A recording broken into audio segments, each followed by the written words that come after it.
शाम खुद कुछ धमाके की मनसूबाबंदी अफगानिस्तान में हुई। काफिले के साथ जैमर्स फाल थे या नहीं, तफ्तीश जारी है। KPK पुलिस और CTT की टीम ने ज्वाइंट कमेटी को बशाम धमाके की रिपोर्ट पेश कर दी। जराये के मुताबिक धमाके की जगह से तमाम शवाहिद इकट्ठे किए गए हैं। शवाहिद की बुनियाद पर अहम गिरफ्तारियां की गई हैं। CCTV वीडियो भी हासिल की गई। गैर मुल्कियों पर हमले के थ्रेट से मुतालिक भी तफसीलात ली जा रही हैं। गिरफ्तार दहशतगर्दों के बयानात पर मबनी रिपोर्ट भी पेश की जाएगी। वज़ीर-ए-आज़म शहबाज शरीफ की हिदायत पर ज्वाइंट कमेटी बनाई गई थी। वफाकी वजीर ओवरसीज़ पाकिस्तानी चौधरी सालिक चीनी इंजीनियर्स की मैयतें लेकर चीन पहुंच गए। मैयतें पाकिस्तान एयरफोर्स के तैयारे से चीनी सूबे के शहर वुहान मुंतकिल की गई। चौधरी सालिक का चीनी इंजीनियर्स की हलाकत पर गहरे रंज का इजहार। दहशतगर्दी में मुलविस अनासिर को कैफरे किरदार तक पहुंचाने की यकीन दहानी।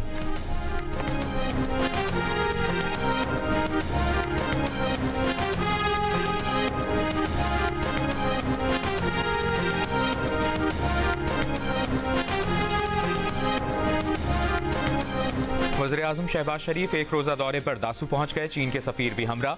वज़ीर-ए-आज़म शहबाज शरीफ दासू डैम पर तरक्याती काम का जायजा लेंगे। वज़ीर-ए-आज़म को डैम पर अब तक हुए काम से मुतालिक ब्रीफिंग दी जाएगी। वज़ीर-ए-आज़म दासू मंसूबे पर चीनी कंपनी के इंजीनियर से भी मुलाकात करेंगे।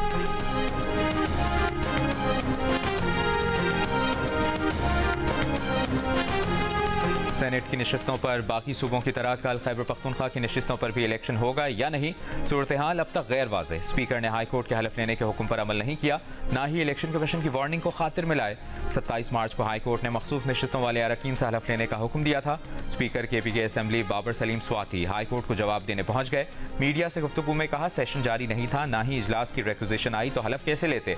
अदालत की जो डायरेक्शन होगी उस पर अमल करेंगे। इलेक्शन कमीशन खबरदार कर चुका है कि मखसूस नशिस्तों पर मुंतखब अरकान से हलफ ना लिया गया तो KPK की हद तक सेनेट इलेक्शन मुलतवी करने पर मजबूर होगा।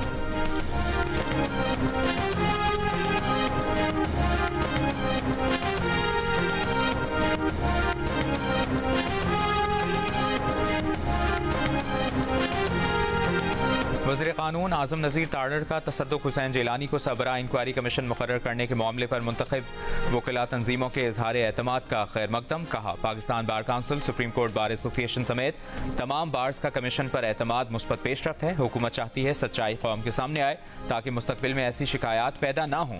अदलिया की आज़ादी और मुअज़्ज़ज़ 6 जज साहिबान के ख़त पर सियासत नहीं होनी चाहिए।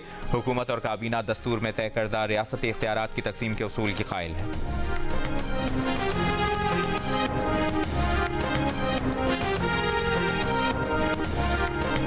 बेनज़ीर भुट्टो की 2 बार मुंतखब हुकूमत को गैर आइनी तरीके से घर भेजा गया। बेनज़ीर भुट्टो और आसिफ जरदारी के खिलाफ झूठे मुकदमात बनाए गए। बानी PTI को जेल गए 6 माह नहीं, उनको अदलिया की आज़ादी का ख्याल आ गया। पीपल्स पार्टी रहनुमा शर्जील मेमन की तनकीद। कहा, बानी PTI को सादिक और अमीन का सर्टिफिकेट दिया गया। वो 9 मई के वाक़यात के बाद मर्सिडीज़ में अदालत गए, उन्हें गुड टू सी यू कहा गया। बानी PTI को संगीन जराइम पर रिलीफ दिया गया, उन्हें जेल में VIP ट्रीटमेंट मिल रही है। अदलिया की आज़ादी उस वक्त क्यों याद नहीं आई।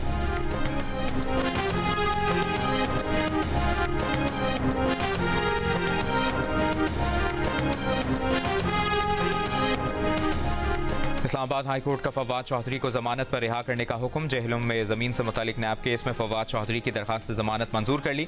फवाद चौधरी नैब केस में जुडिशल रिमांड पर अडियाला जेल में कैद हैं। इस्लामाबाद हाई कोर्ट के चीफ जस्टिस आमिर फारूक और जस्टिस तारिक महमूद जहांगीरी ने जमानत मंजूर की।